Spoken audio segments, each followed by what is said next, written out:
Guys, and welcome to the Tim's Sports Talk, aka Skins in the Game, episode number 27. We have John and Tim going into what's going on in the DC sports world. We have some Redskins trade rumors that did not end up panning out. The trade deadline went and came, and nothing happened. But how you doing today? I'm doing good. Doing good? I'm preparing to go to the game on Sunday. I'm getting psyched. It's supposed to be a pretty nice day. The Tampa Bay didn't ruin my suicide They tried. pick, although they tried really, really hard. Yeah. I'm in first place in my Pick'em league, so Luckily, Daniel Jones tried harder to keep it for you. yeah. Well, Were you first place in the pick'em? 14-3 was not what I was expecting, but yes, I am. I'm 1 point ahead of second place and 4 points ahead of third place right now in the Pick'em league. So Say that again? You're what? I'm 1 point ahead of second place and 4 points ahead of third place. Who's in second place? I don't know the guy. I okay. can't think of his name, but it's nobody One I know. of Jones' friends? Yeah, it's 35 people in there, and most of them I don't know, so I can't tell you. But I'm ahead, so that's all that matters. DRG said, bro, you scared me. I thought the game was tonight. Nope. That's San Francisco and Green Bay tonight. We'll go over that one as well later in my Thursday night football recaps. But tonight, okay, was there anything that you wanted the Skins to do at the trade deadline? Not particularly. Nothing jumped out at me. I don't think that, to me, the trade deadline is for teams that are really trying to do something this year. And if I'm going to be honest with myself, I think that the Skins are young, they're talented, they need to grow some. And I know the NFC East is ripe for the taking, but let's be honest, they're not going to, unless they really, really start turning around. I don't think they're going that far. I know that's why they play the game. That's what they always say. But I don't think that there was nothing out there where it's like we had this glaring need of somebody out there. It's like, why don't you take them? I just didn't feel that. So I have no problem with them not giving up picks, not, I mean, yeah, you could argue. I definitely agree not giving up draft capital on this team to go get somebody that's a 1 year rental or some aging player. I'm all with you on that. You were thinking the other direction of maybe getting some draft capital. Exactly. And there was only a couple of people that really maybe had anything, and DRG says number one is trade Kerrigan. He was the only guy on our team that seemed valuable maybe to another team because of his ability to rush the passer. And we're not using him very often either. We only had him 7 snaps against the Giants the first time, I believe. And then I think he only played like 16 snaps last week. He's barely playing on the field behind Chase Young and Montez Sweat. Right. So is he the one, and maybe I'm thinking of the wrong one, but I thought I heard something about somebody offered him a 3rd and a 4th rounder for him? Or am I thinking a different player? Maybe it wasn't Ryan Kerrigan, but I don't know if anybody offered us anything for. I know that apparently people were calling and we were telling people that we did not want to make a trade for him. Yeah, like we weren't trying to let him go. But then there was the Adam Schefter report that Ryan Kerrigan has requested a trade, but Washington is not trying to let him go. Basically, is what he said. And that was the headline. So a lot of people were like, oh, no, Kerrigan wants out of here. He's done, blah, blah, blah. But if you go and read the article, the very second paragraph says another source says that he values loyalty to team, franchise, and family over going and chasing a contract. The old clickbait. Yeah. It's like the very second line in there. And also, since it was another source, you knew the sources weren't directly coming from Kerrigan's mouth.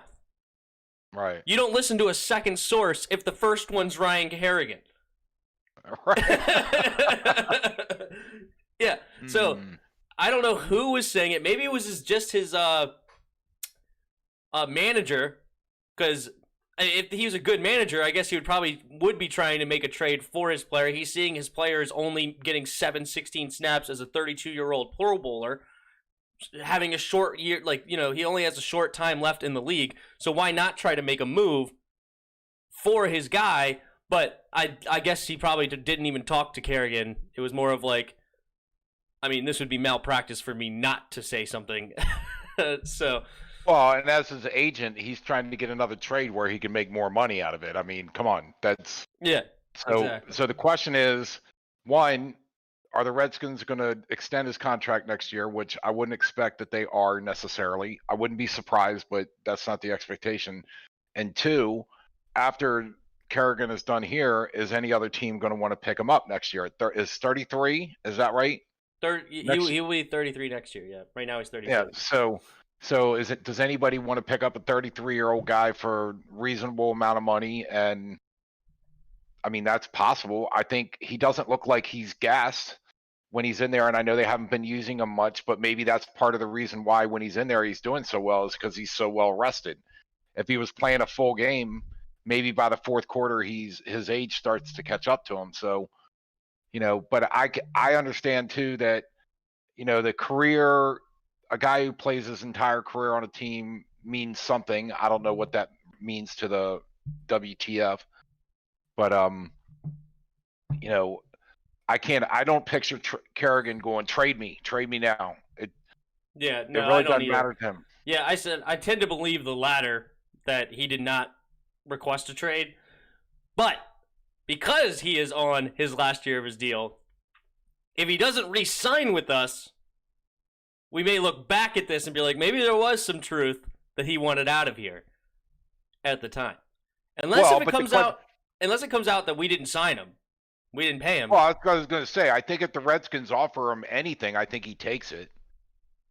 I'm not thinking he's not going out there trying to find a big payday. If he wants to play another year and the Redskins offer him a few $1 million, I can't imagine that he won't take it.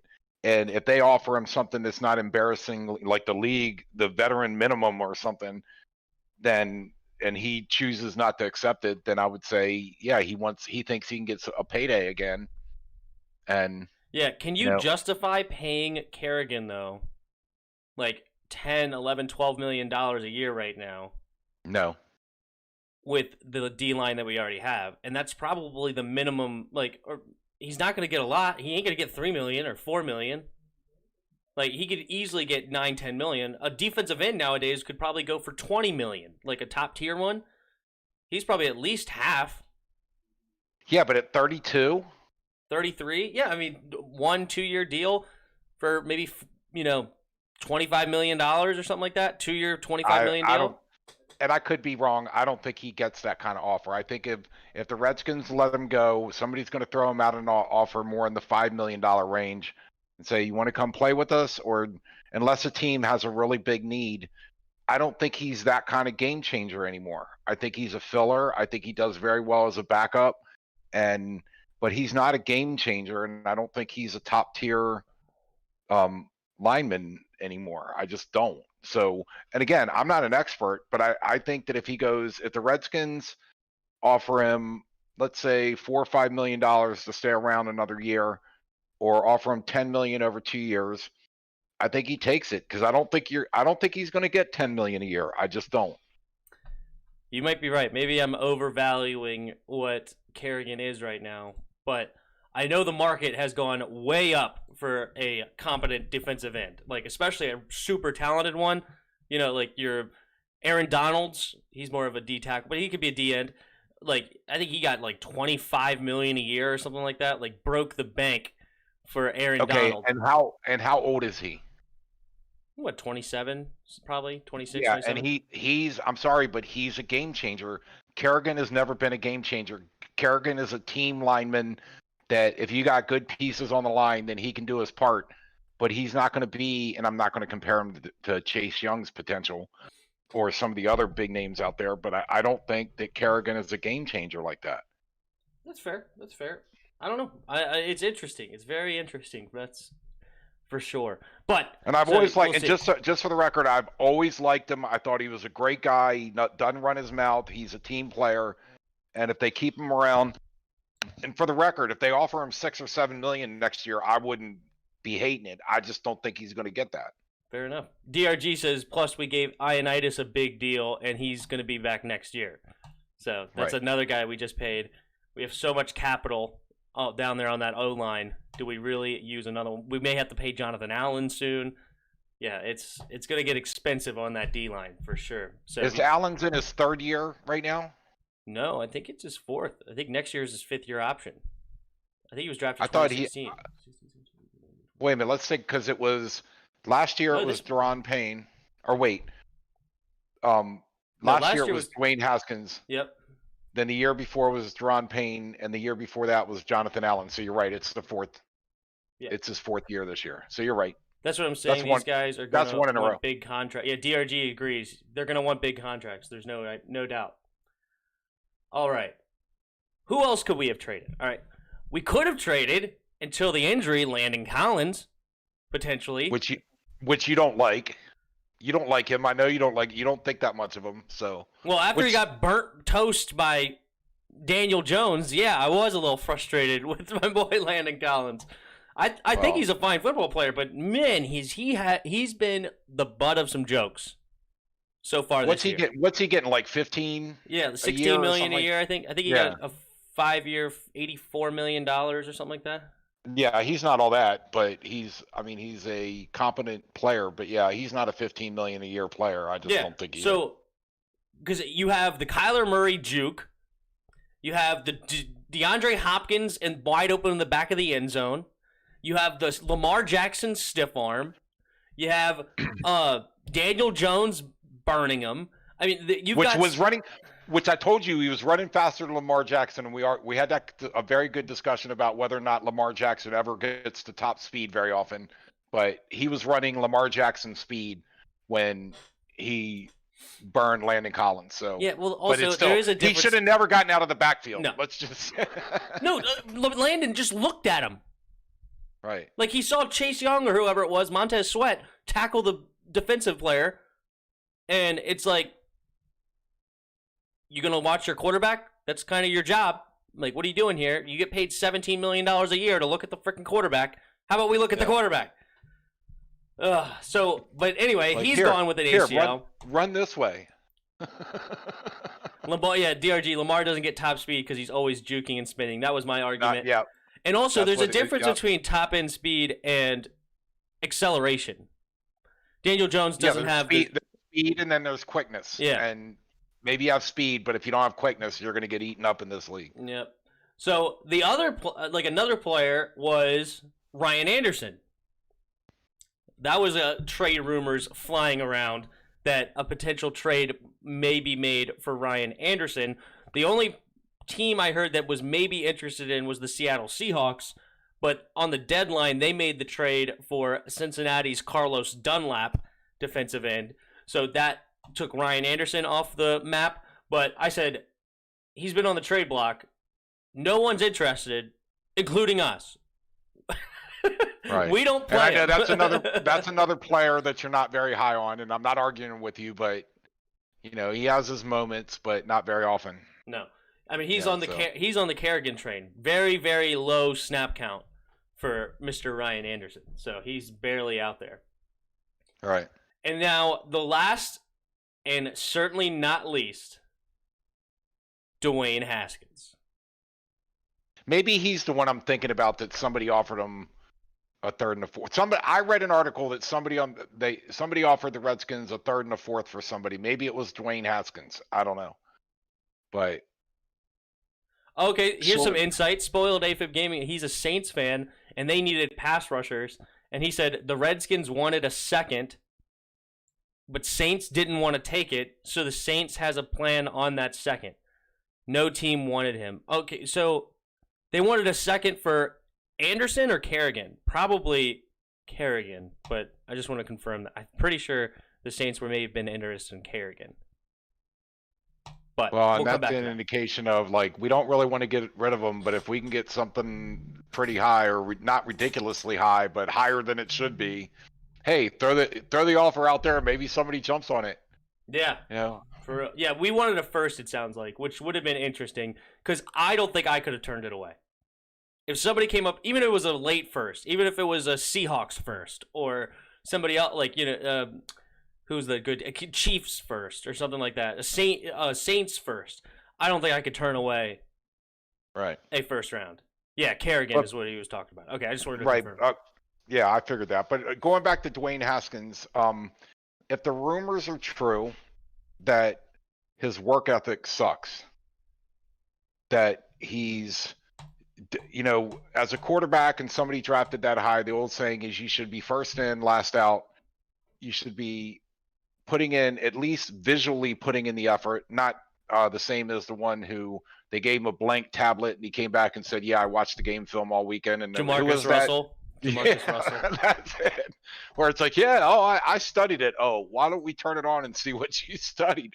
But if you have that rumor got out and he's been benched, he didn't show. He had his moments. I think he's got great talent and great tools, but if his knock is work ethic, then teams know that, and they're not gonna. Maybe another guy thinks, okay, I can straighten this guy out, and that's happened before, but he's not at the very height of his value, or so yeah, they don't want. I wouldn't dish him for nothing. Yeah, no. So the thing about Haskins is you don't get your big value at the trade deadline during the season. Okay, right. That's not where your value comes in because, as you said, the only teams that are looking to trade capital right now are the really good teams, and the really good teams already have quarterbacks. Right. So I'm not going to go throw around picks for a backup quarterback who I think is not even ready to play right now necessarily, but maybe a future prospect for in the middle of the season where I may try to use that piece for something else. Right. And also, I don't know where the draft shakes out. Maybe the guy that I really love from college falls to me, and I want him instead. Well, and let's be honest, even if a really good team had suddenly had a problem before the deadline, a quarterback problem, they're not looking at Dwayne Haskins as being the answer. Yeah. If they think, hey, we need to pick up somebody, sign a free agent that can keep our season going, they're not looking at Dwayne Haskins as being that person. So they're not going to offer a whole lot for him. So, if we're looking to trade him, the time to trade him is going to be on draft day. Because Josh Rosen is the great example where Arizona drafted Kyler Murray the year after drafting Josh Rosen. Josh Rosen, terrible Josh Rosen. Everybody knew he sucked. Do you know what they traded for him? Miami did? I don't know it offhand, but too much. A second rounder and a fifth rounder. For how'd that work? Josh Rosen, yeah, played 5 games and was benched. Never see him again. He's out of the league. Yeah. And you said that was the Cardinals? The Cardinals traded him to the Dolphins. Okay, because they brought in Kyler. Yeah, exactly. So, yeah, this is a wild. That was a wild trade. I thought it was a third the whole time. I was saying it was a third round pick. I didn't even know it was a second, and I completely forgot about the fifth. I had no idea that there was a fifth in there. So, yeah, it was a wild, wild trade for them. And so here is all my money. Take it. Yeah, and people are looking at me like, imagine thinking Dwayne Haskins a third-round pick. Imagine him being worth a third. It's like, Josh Rosen was worth a second and a fifth. We could get something for Haskins here. We don't need to trade him for a 6th-round pick. It's the quarterback position. It's the most important position in sports. Somebody will make a move for a guy that they really like. A big arm, strong dude. Maybe somebody could be interested in him. Okay, but hold on a second. I was just thinking that a quarterback is usually a system player. And there's a few that transcend that can play more than one type of system. But you basically have to say, I got this type of system. Who out there can fit into my system? And if you really look at it, it's like, what system does Dwayne fall into? Big he doesn't Ben. seem. You think he's a big? If he were to be good in this league, I don't necessarily think that's the case, but no, I know we're talking hypothetical here. I get it. His comp would have been Big Ben. Because he's a big body dude. I know he's lost some weight now, but when he came in, he was a big body guy, just like Big Ben. He had a huge arm, just like Big Ben. They both can throw the ball downfield. and they both have a little bit of movement, not much, but a little bit of movement, especially around in the pocket. And I don't think Dwayne's as good as breaking tackles as Big Ben. No, I was going to say that he's not Big Ben when it comes to trying to bring him down. Right. But Ben was hard to bring down, not Haskins. But that would be his comp if he were to be a good quarterback in this league. So it's a guy that he's got to extend plays by not going down right away and being able to kind of play a gritty style of football and get it to his receivers that get open later. Like, that's kind of the deal with when it comes to Big Ben. Obviously, what Big about Ben kind of like really Derek, good. what about Derek Carr? Or has Derek Carr got more speed? Not necessarily, but I mean, maybe Derek Carr. I don't watch a whole lot of Derek Carr, so I don't know. I haven't seen a whole lot either, but he reminded me more. Ben seems bigger to me than Haskins. Ben's a tree that's hard to bring down. I don't see Haskins, and yeah, you're right. He's on the larger side of this side of quarterback sizes, but DRG says Haskins' comp is a trash bag and a dumpster. Hey, why don't you say what you really think? Don't sugarcoat it. Yeah. No, but that's how I feel. Real quick, spoiler day for gaming. The Patriots wanted a first rounder for someone in their 30s. Yeah, is Stephon Gilmore in his 30s? Yeah, but he's a freaking beast, dude. Stephon Gilmore is a monster. But yeah, they probably did ask for too much. That's why they didn't get rid of him. Especially since he was on the last year of his deal. Like, Stephon Gilmore would have had to have been signed as well. So nobody's giving up that much capital for that guy that old with no contract. Pretty much worst case scenario there. For that and how they act on the team, see the Jets, let go of all their talent and see them like DeMario Davis, Anderson, Bell, so skill can be I don't know what I just read. Do you? Unlocked if they are on the right team. Yeah, no, I mean, like, the Jets do suck. I think that's kind of his overall thing, is that they let go of all of his their talent instead of maturing it, and then they're not going to have a good team. And the Browns have been terrible. Haskins, if he wants to be good, he need to sit behind a veteran, and if he still stinks, he not meant for the league. And I'm black. I want him to succeed, but if he still suck, then time to go. Hey, I didn't want him out of the draft, so I didn't want him out of the draft anyway. But going back to Haskins, I don't know if necessarily Ron is done with him, though. I don't know. Like, maybe he is. He very well could be done with him. But a benching is not a cut. Okay? Like, you aren't ready. The division's a potential available. I have a young quarterback that I think can win us games now. He has won me games in the past. Not making these silly mistakes. Like, I'm just starting him now. Doesn't mean I can't go back to Haskins, but it all depends on what Haskins' mental state is. No, and I get you. That's valid, but I also think that I wanted Drew Lock DRG. Go ahead. No, in that situation where Rivera comes out saying, look, we're rebuilding, we're going to follow the course, and then he speaks about Dwayne early on about how, he's progressing like I expect him to, everything's good, blah, blah, blah, the whole public thing. And then he then claims that after what is arguably one of Dwayne's better games, not a great game, but one of the better games that he played against it was against the Ravens, right? Yeah, and 314 yards. Yeah, so again, not a world beater, but to go along with Rivera going, he's progressing, everything's going along, we're rebuilding, be patient. He has one of his better games, and then the following week he goes, I took a look at the division and thought, wow, we have a chance to win this, so I'm going to bring in Kyle Allen, who, let's face it, hasn't been, I mean, he's progressing too, but I wouldn't call him like, world beater. So I know we had this conversation before. I think there's something that happened in the locker room or behind the scenes that Ron Rivera said. And again, you're right. He might not be done with him, but he basically said to Dwayne in the back room, you're sitting on the bench until you straighten that out.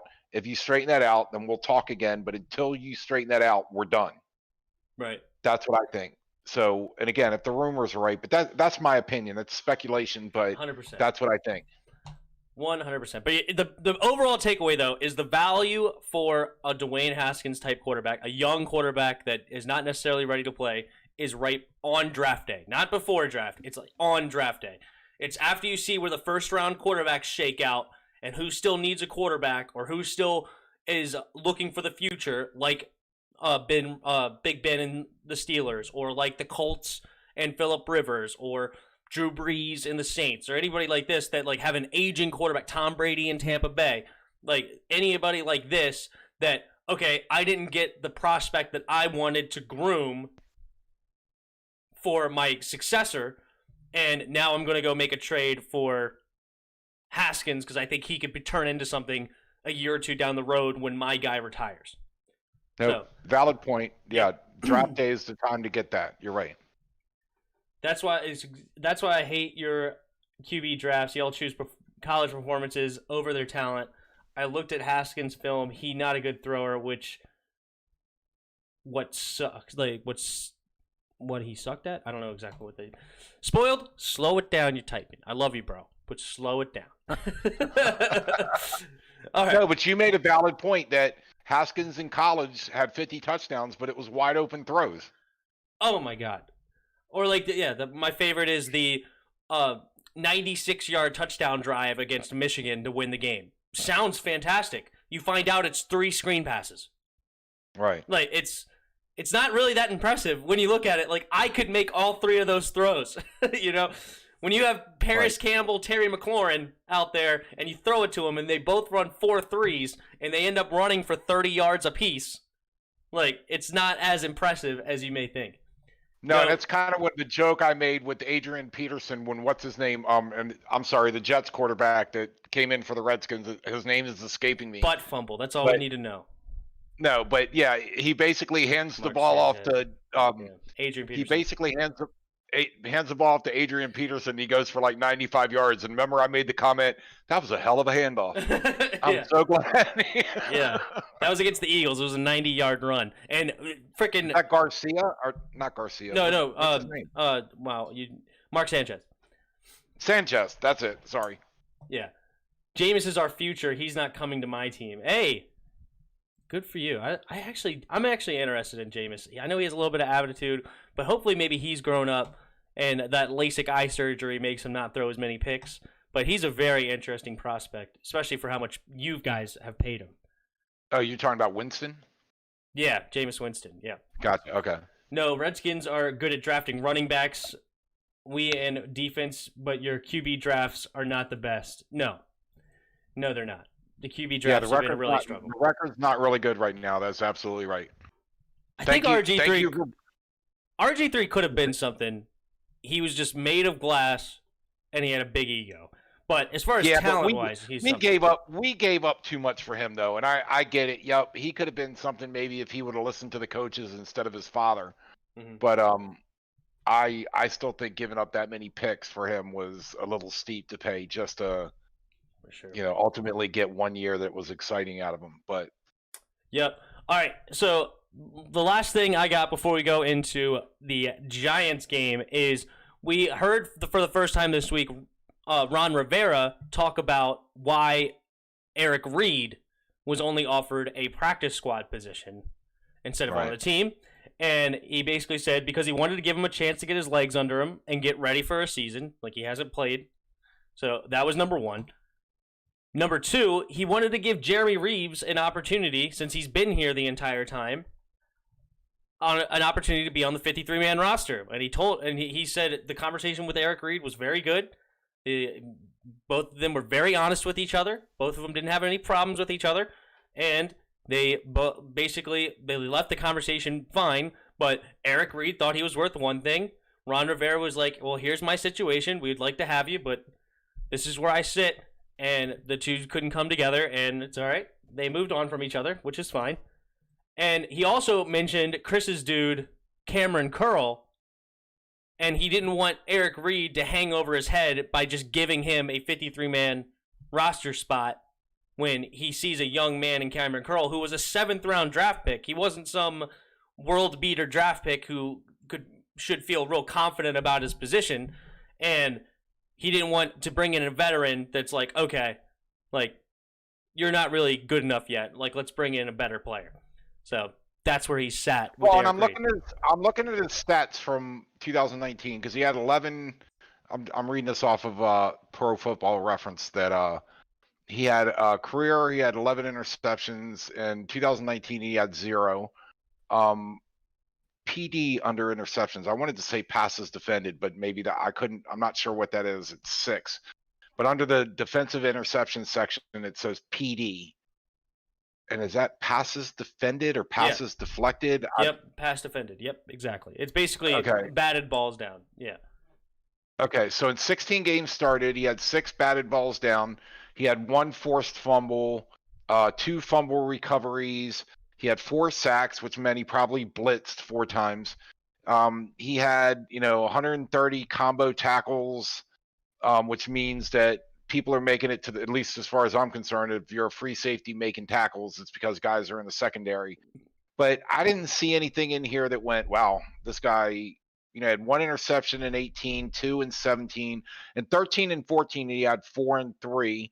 But I just don't, I'm looking at his career stats and it's like, he's not, I understand wanting to get paid, but what is it that's so attractive to him or about I completely agree. I mean, I know we are people like to poo-poo PFF, but he had a lower score rating than Troy Apke. So it's like, no, I'm right there with you. Like, he was a fine safety. He could be okay. He's not bad. He's not terrible. But yeah, just to act like he's some great veteran that should be disrespected to be offered such a low position in a COVID season where we have to bring everybody around slow anyway. In a season where it's like you haven't played in 10 months now, like, and nobody's offering you anything. So somebody comes along and offers you something. It's pretty crazy. Well, this is what I read too, which is, and I'm not an expert on this, but don't know, so that if you get signed to the practice squad, that you're getting paid squat. And if, let's just say hypothetically, and again, I don't know the numbers, so bear with me. The point I'm trying to make is that if he comes in and Ron Rivera says, look, want to give you a chance on the practice squad to get your, show us what you got, and then potentially be brought in. And then if you come off the practice squad and go onto the main team, is there an automatic adjustment in salary, or is that something you'd have to negotiate? Technically, I don't know 100%. But I would imagine they get paid more when they make the 53-man roster. So, and yeah, I'm sure they would come up with some sort of contract. Like, yeah, here's what you get paid as a I'm sure this can't be hard. Guy, Patrick squad. If you make the 53, here's what you'll make.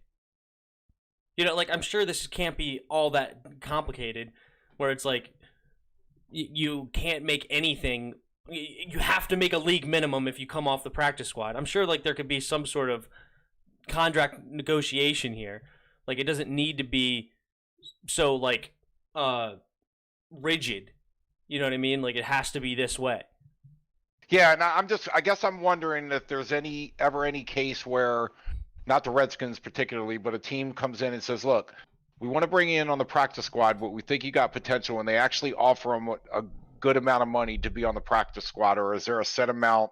And I'm sure there's not a set amount, but you know what I mean? Like, it's like, if you're on the practice squad, you're getting paid crap compared to what the league minimum is. Or can I bring in somebody and say, look, I'll pay you $1 million to come in and play on the practice squad for the year, and see if you can prove yourself to get back into it. And then if you make it on the regular team, we'll renegotiate your contract or something along those lines. And I know you don't know the answers to that. I'm just speculating that but yeah, to have the attitude, is he playing right now? Is Eric Reid has he been picked up by anybody else? No. So boy, he really showed them, didn't he? Yeah. Hey, any stage, I would say this, any stage is better than no stage. Right? No, okay, so it just says a minimum salary of $8,000 per week. He would earn a minimum of $136,000 over a full regular season if he keeps his spot on the practice squad.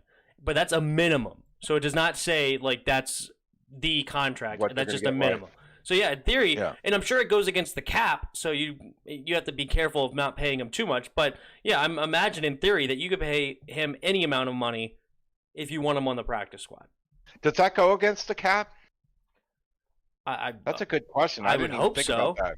I would hope that it all went because like Well, I thought the cap was only your 53-man roster. That you could only pay that's 200 million or whatever it is a year for your 53-man. I didn't. It's a good question. I don't know, but I wouldn't think it extends to the practice squad because it's not like you're going to stack $50 million worth of players on your practice squad to get around the salary cap. But maybe you do. It's something I never considered, but it's a good point. Or yeah, good question. I mean it's listed on over the cap practice squad. Oh, and this is actually a really good thing to look at. So, the minimum was 136,000, and Aaron Colvin is getting paid 204 for the year. Okay, so practice squad guys, like I said, are not making the league minimum. Is it still 300,000 or is that going? No, up? it's I like might be 450 something. I was gonna say I'm probably showing my age because that's the last time I paid Yeah. to it. But yeah, so getting less than half of what the league minimum is to be on this practice squad. Yep. Then, but again, I said it before. I'll say it again. A bad stage is better than no stage.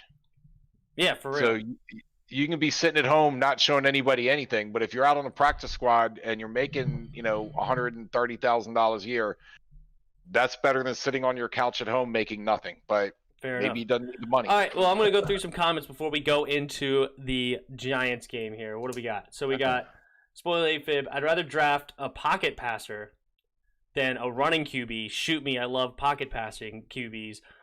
I would like somebody that can throw in the pocket, but that can move, a.k.a. Russell Wilson, a.k.a. Pat Mahomes, a.k.a. Aaron Rodgers, a.k.a. Deshaun Watson, a.k.a. Kyler Murray.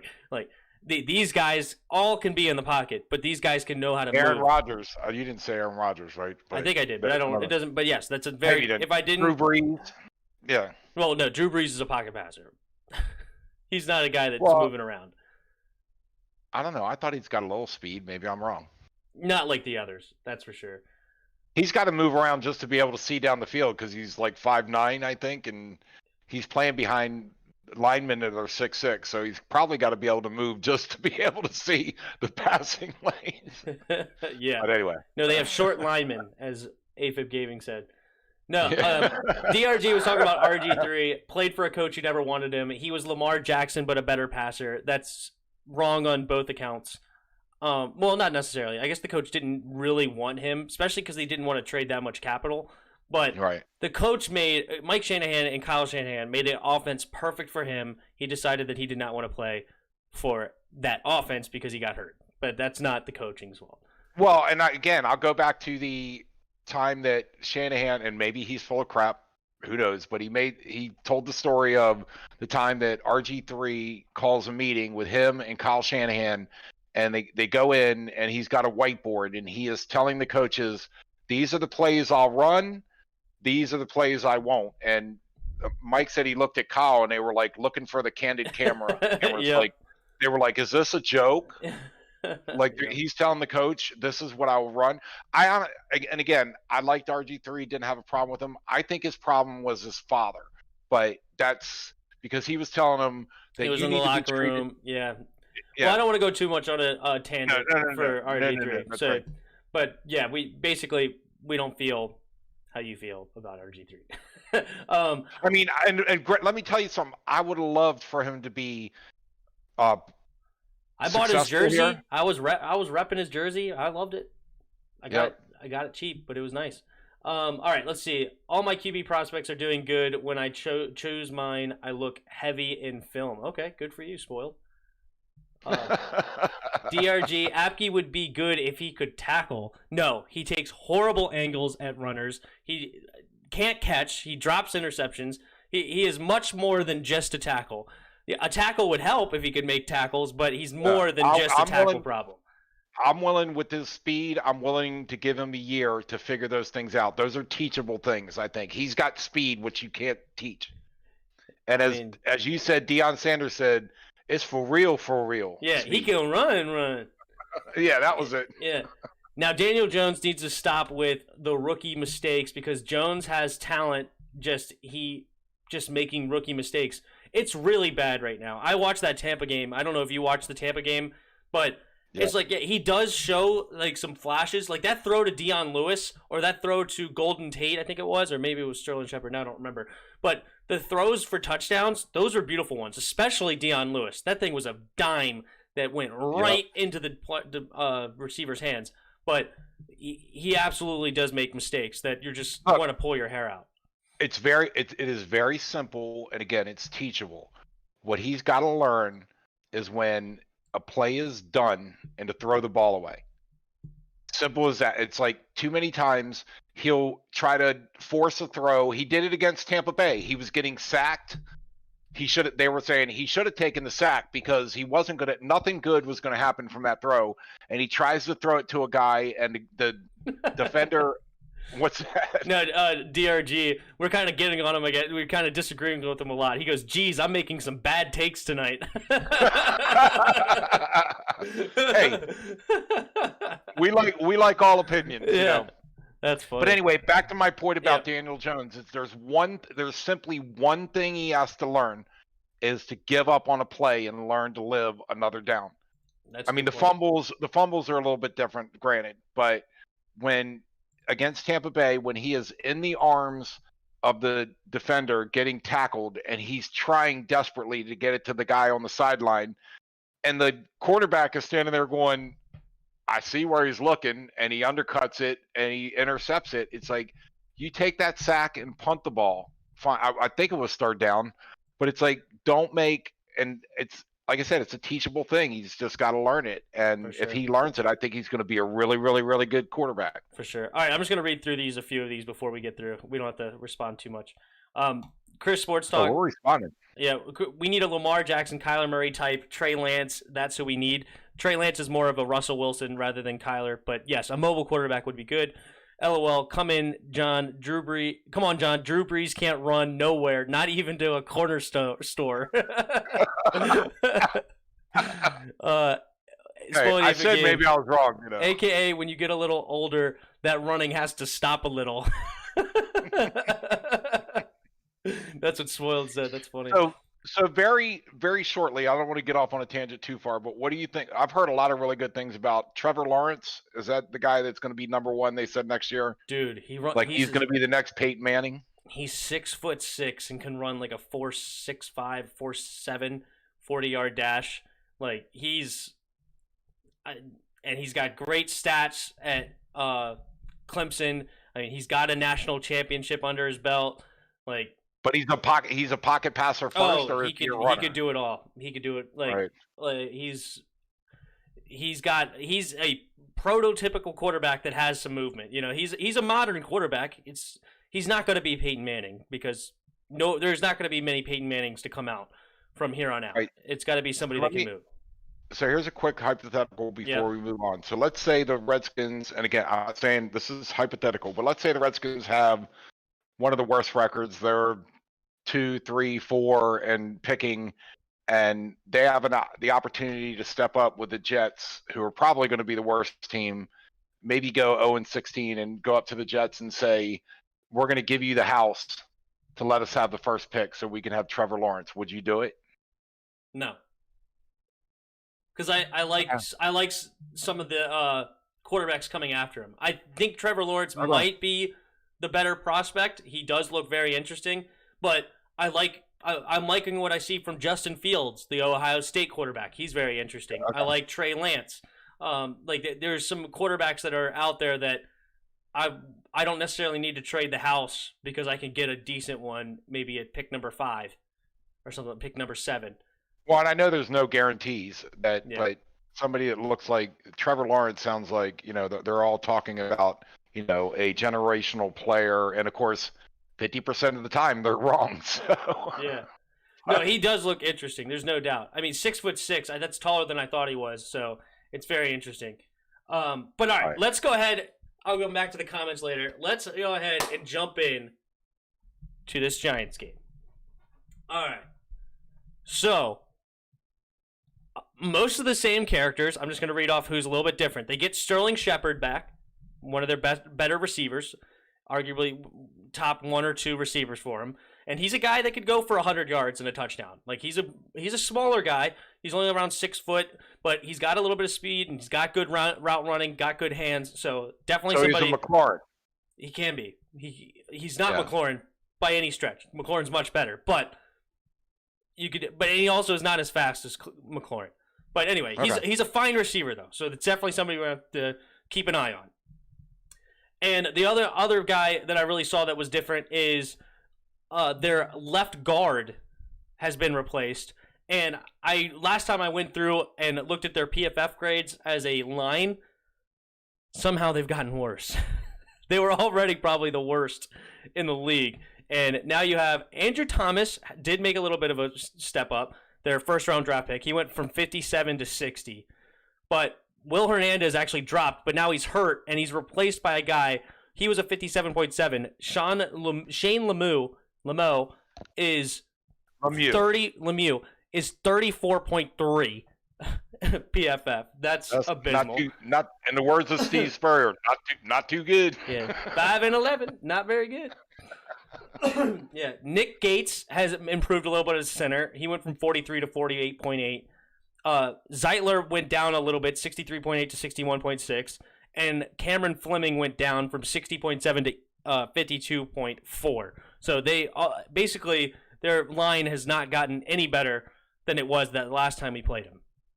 Defensively, we got most of the same characters, and their defense looks pretty freaking good. James Bradbury is now ranked the number 1 corner, according to PFF, as far as how well he's played.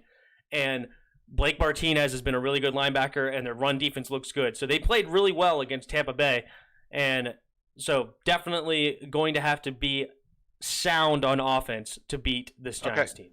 Go ahead. So hold on a second, because they were saying on Monday night that the Giants have their number, and I thought it was Tom Brady. Thank you. My mind just completely jumped track, but I thought they were saying about Tom Brady's number. I guess in my mind I wasn't making the association that it wasn't the Patriots, but they were basically saying that the Giants have their number, and I assumed it was Tom Brady. And I guess, like I said, in my mind, it was Tom Brady and the Patriots. Like, the Giants always play them tough, but then I thought, well, this isn't the Patriots. So is it Tom Brady that the Giants have the number of?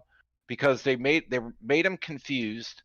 14-3 in through the, I guess it was 14-6 at halftime. Mm-hmm.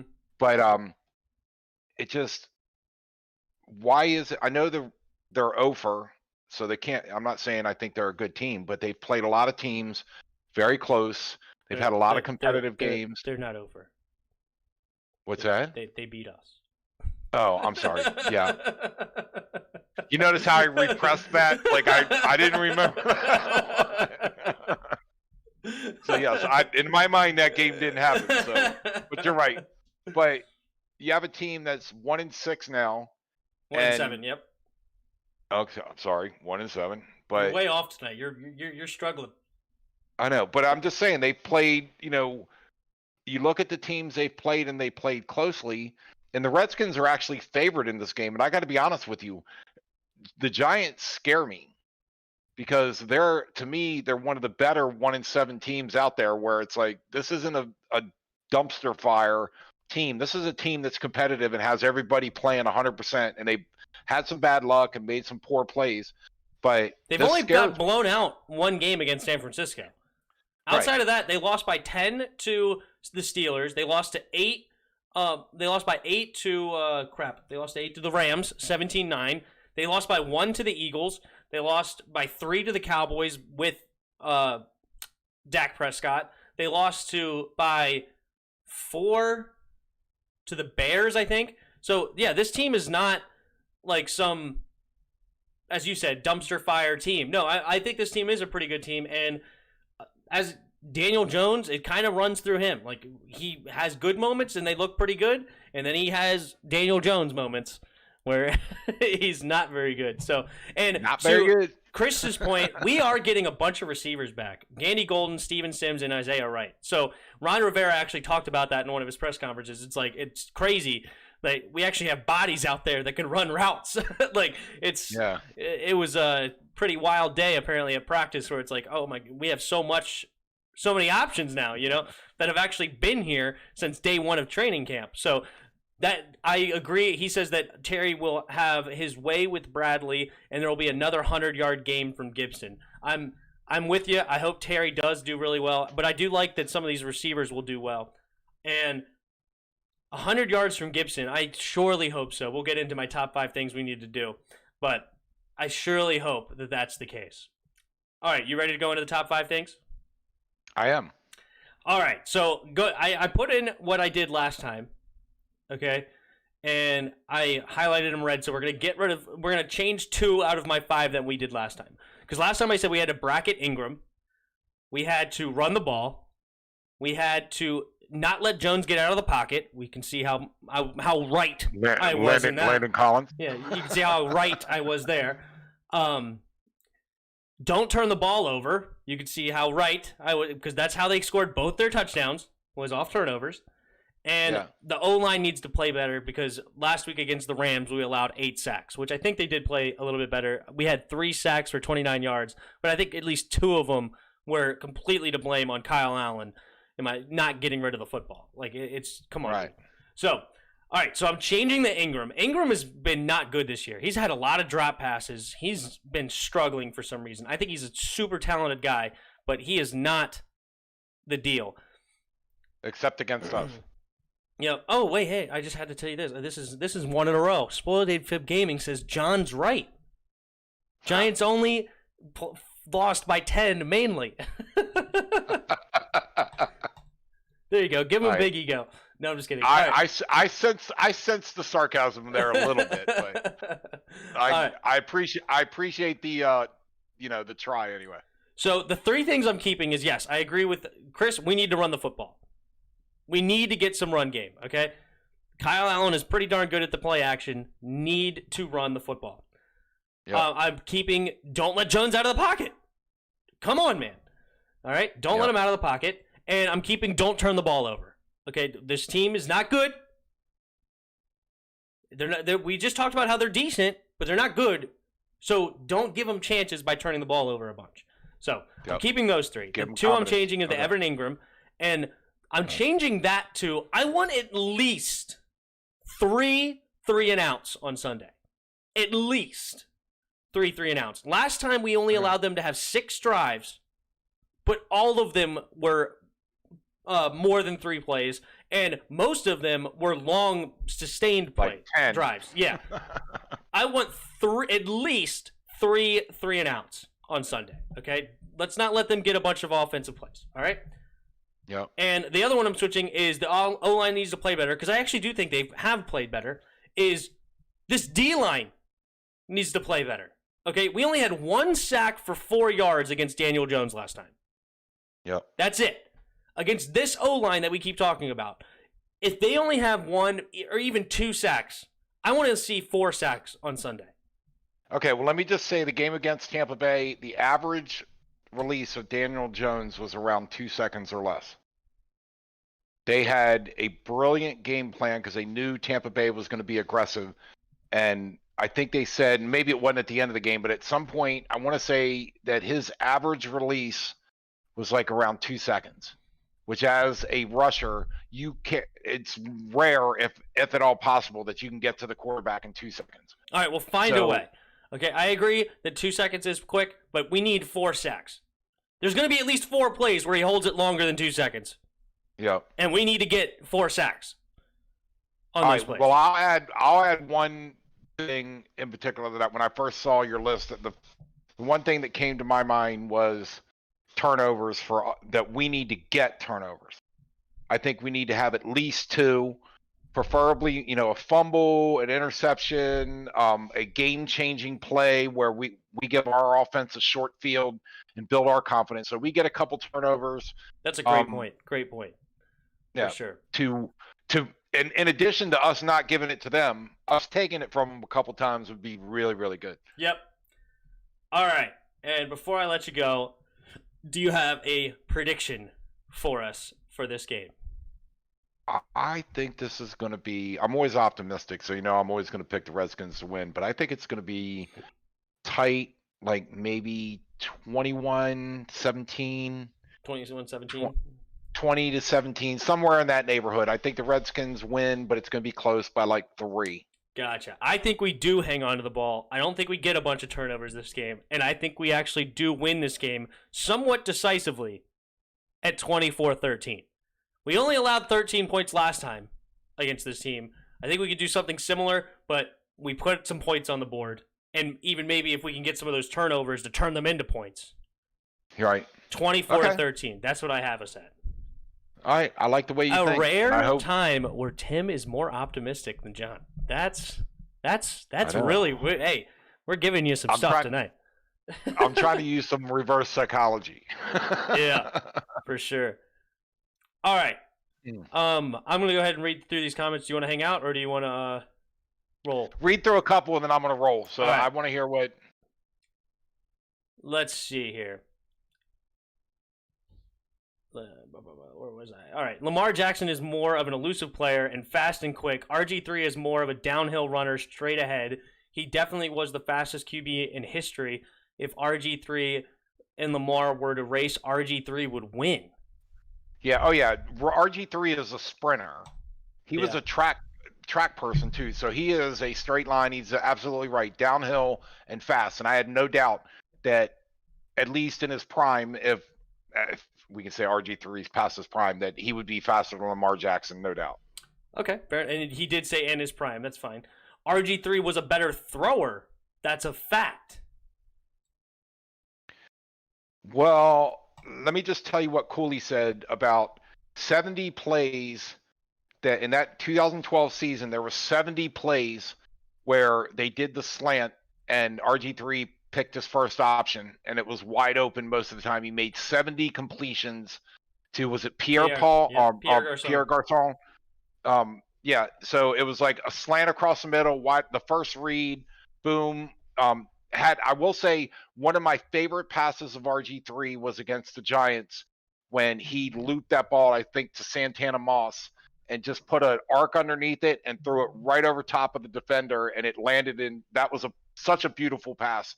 So he does have some talent there. I don't know if I would say he's better, but he certainly had some. Yeah, Lamar Jackson has some talent though too.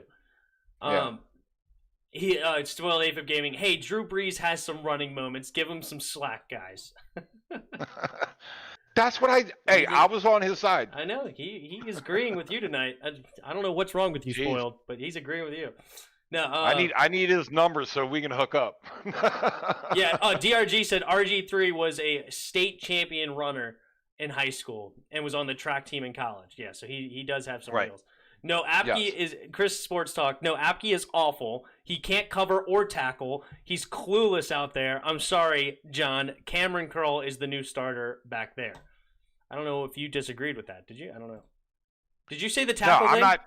Did you say the tackle thing? I thought somebody else said. No, one on the chat said yeah. That's what I thought. Okay.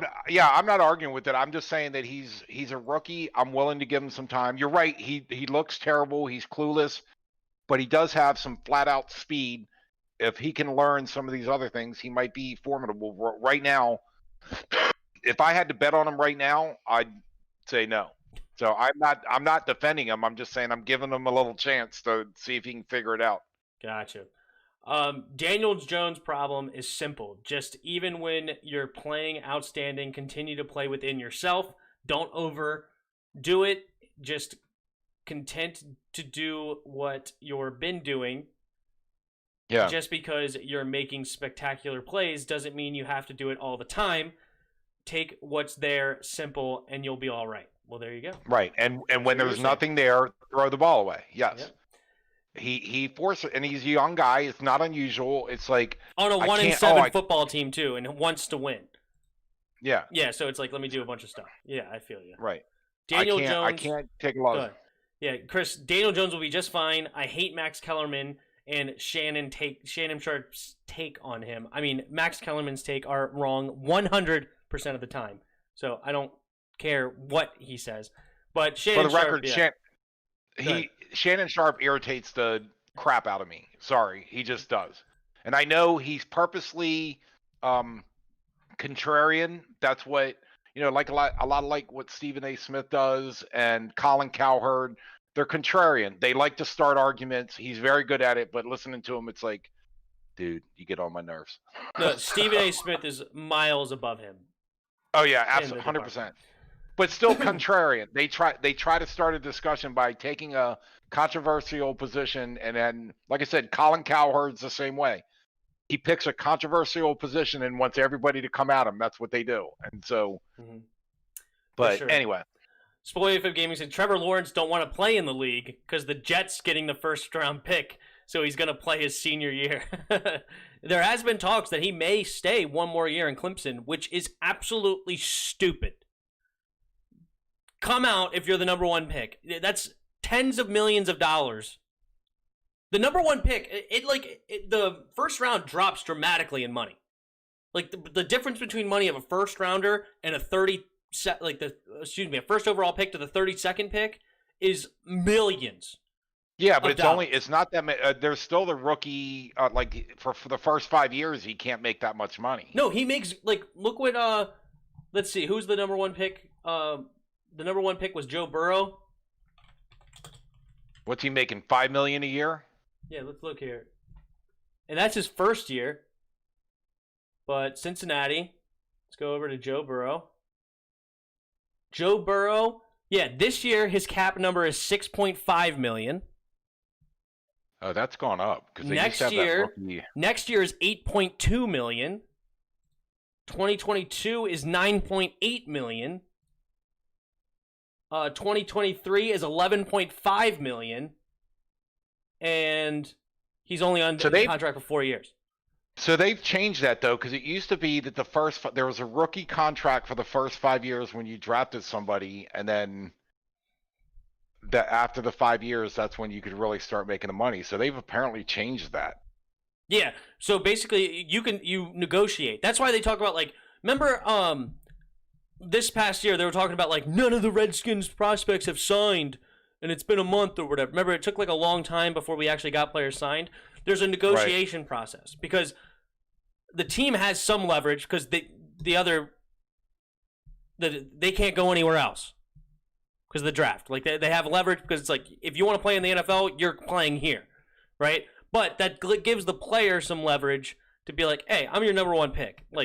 Give me some money, kind of thing. But all I'm saying is, go ahead. Well, I'm just saying that I recall that there was at some point that a rookie and I know it was different based on rounds, but it was basically you had a 5-year contract that there was a maximum so that you couldn't get into, basically the team that drafted you paid you the maximum and that stopped you from wanting to go somewhere else. And it was 5 years, and that's why they talk about the rookie contract was 5 years, and after 5 years, then you get paid. What sounds to me like the numbers you're reading are a little bit different than what they used to be, which I thought, like I said, I thought there was I want to say it, and again, I'll show my age. I thought at one point it was $3 million a year for the first 5 years, and then you can get paid or something along those lines. But there was some kind of rookie maximum, and the whole reason was because if New Jersey drafts you and pays you the maximum, then you're not tempted to go somewhere else just for the money. You can't, after the first or second year, you can't have another team come in and say, hey, we'll offer you tons of money to come to us, and then you start asking for a trade. Yeah. But no, I don't know how they used to do it because I didn't follow the draft really hard, except for I just started it the last 5 years or so that I've actually started getting really into the draft process. But now you can negotiate as a player, but whoever picks you has the rights to you. So if you want to play in the league, you have to play with them, which is what gives the team some leverage. But technically, the player could walk away if they don't like what deal they're getting. But as I said, my main point of bringing that up is the number one pick is missing out on tens of millions of dollars to be the number one pick. Right. If you are a college football player and you are projected to be the number one pick and you stay in school, that is malpractice for any agent telling you to stay in school. Or anybody. I don't care if you're going to the Jets, the Skins, the Bengals, I don't know, like whatever crappy organization you want to, the Browns, doesn't matter. Get into the league and make the money, and in 4 years you could make more. Like, but you stay in college, all of a sudden you get an injury, now all of a sudden you're the 18th overall pick. Yeah, maybe you go to a better team, but now you're making a whole ton of less money. Like, it's get out there, make your. I'm trying to remember and make it right. The only thing I will say to that, and I'm not arguing with you, but there was a quarterback for the Redskins, and again, as usual, his name escapes me, but he was sacked like I forget how many times the first year, and it absolutely destroyed him. The offensive line was horrible. What the hell is his name? I can see his he played face for us. John. Yes. No, it was oh my God, what was his name? And he was sacked so many Ramsey? times. Yes. Patrick Ramsey? That's exactly right. Patrick Ramsey. Exactly. Mm-hmm. And he was sacked so many times. I mean, I want to say like 70 or something. It was like he got so battered that he was never the same after that. And so there could be the argument made that if I'm not saying that that's this year or the Jets, but if a team that you're going to has an offensive line that's so horrible that you're going to get beaten to the end of the ground, and then you don't last more than a couple years because you can't play anymore, then you could argue, hey, stay in school one more year, let a different team draft you, and you have a better chance. That would be the only argument I have for that. Yeah, but you're going to play another year where you're risking playing for nothing, where you're risking an injury like Dak Prescott got, and now you get hardly anything because you're now a fifth-round pick. Okay, but I'm sorry, but he's playing on Clemson. He's not going to get killed in Clemson. It doesn't matter. It's one bad play, and now you're out tens of millions of dollars. Yep. You get the chance to be a #1 overall pick, so you'll be remembered in history in the NFL. You get a chance to get a top-tier contract as a rookie. You may not play for the best organization, but you never know what could happen. Who knows? You're playing in New York. Who knows what will happen in New York? So I don't know. You got to play. You got to go into the draft and make the money. It's not. Was it John Elway that just simply came out and said, "I'm not playing for"? Was it the Colts? He went to Denver. There was Eli, but John Elway may have done it too. I don't know. I wasn't alive back then, but I know Eli and Phillip Rivers. There was a lot of stuff like Eli was going to be the #1 overall pick, and basically told the Chargers, "Don't draft me because I ain't playing for you." And they drafted him anyway, and then they made the trade for Drew Brees. Yeah, I'm pretty sure that John Elway did something similar, but maybe I'm mistaken. You might be right. As I said, that was before my time. I don't know exactly. Yep. But all right, let's see here. What do we got? All right, one more, then I'm out. All right.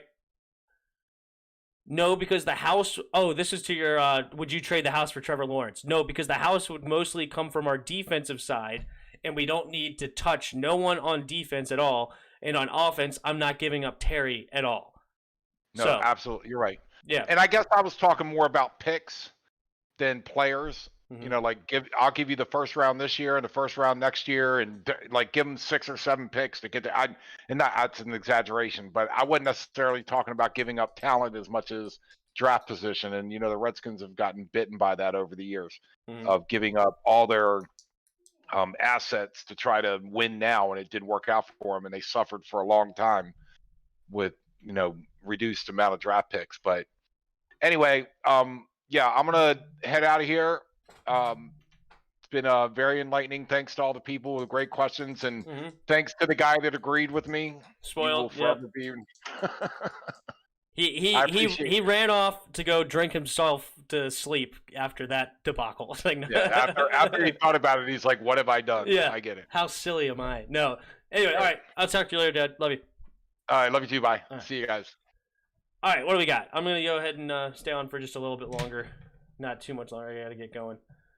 Oh no, my camera. Hold on. Why is my camera not working over there?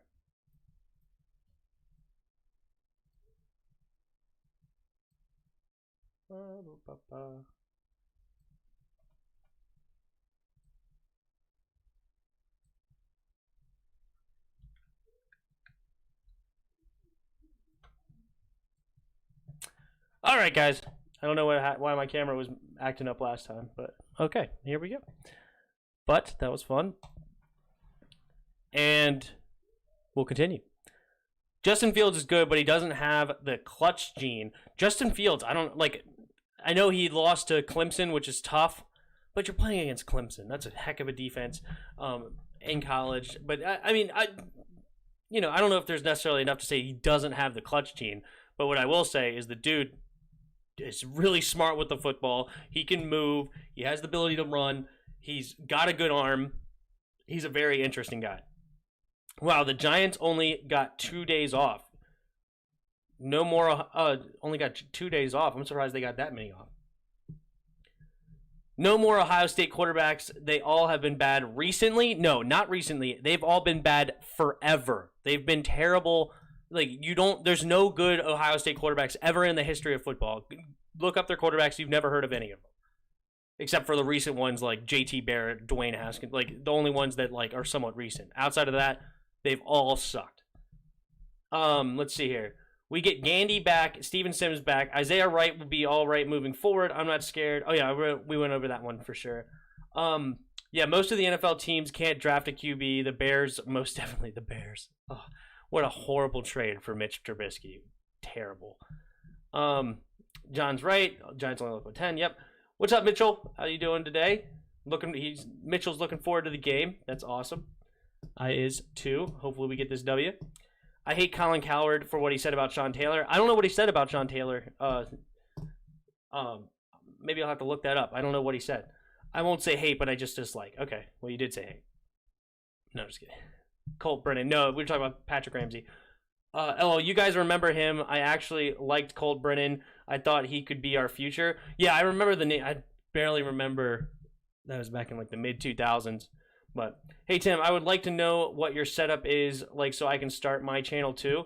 Okay, so I use a free service, OBS. That's how I do my changing of my screens and stuff. I paid for a $35 camera. I'm getting a new one probably for Christmas. I would upgrade camera a little bit. My camera kind of sucks, but get a little bit better camera than I do. And then I use a app called GIMP. That's my image manipulator software, whatever. That's how basically my Photoshop. It's a free service, and that's how I make the skins in the game, border and stuff like that, and other shows I do. So that's how I make the borders, and that's also the app I use to go over the plays that I could draw on and stuff, because it has that marker and stuff. So basically I screenshot it, copy it into the photo, and then I can draw on it. So that's what I use for that. And then video editor.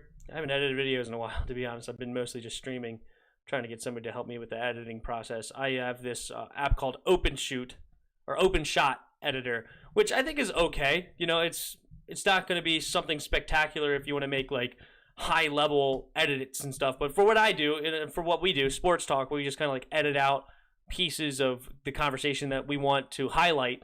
That I think it's good for what it wants to do. But and then how I talk to my dad is by Discord. You can do that with OBS, set that up where you could get his screen. So that's how we speak to each other to go through that. But yeah, I think that's the extent to what I use. I use Google Docs to write my notes for the show. Yeah. You have any other questions, Chris?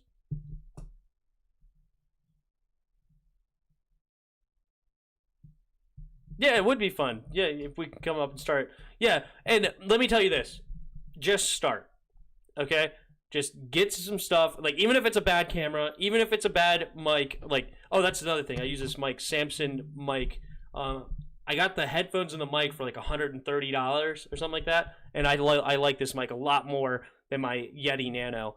The Yeti Nano, it just picked up everything. There was not a really great way to use the Nano, unfortunately. But and I like these. The headphones came with it. It's fine. But my main thing is just get started. Just start making some videos, okay? It's not going to be pretty. It's not going to be perfect. I've made mistakes. It's not going to be exactly what you want. It's not going to be edited perfectly. It's not going to sound great. You may and in the beginning, or you may say things over and over again that sound ridiculous, like I've done with like unbelievable, and I say unbelievable like 25 times through a video or something like that. Like, it's not going to be perfect.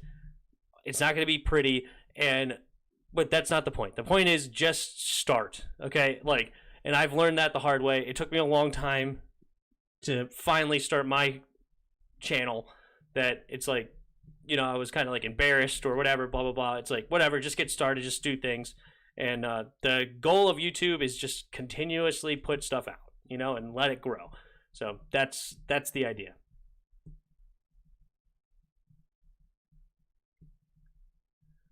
But all right, guys, I think I'm gonna get out of here. I'm gonna watch the game tonight. As long as they play, I know there's some COVID concerns.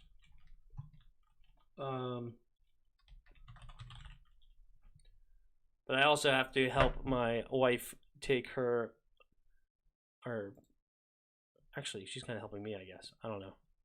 I gotta go with my wife somewhere to drive. But I can pause the game. I like to pause the game anyway, fast forward the commercials.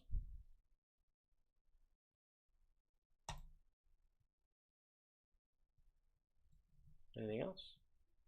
Nope. All right, guys. Until next time, which will be just in a few hours after the game. I'll come on around 11:30 or whatever. And until next time, see ya!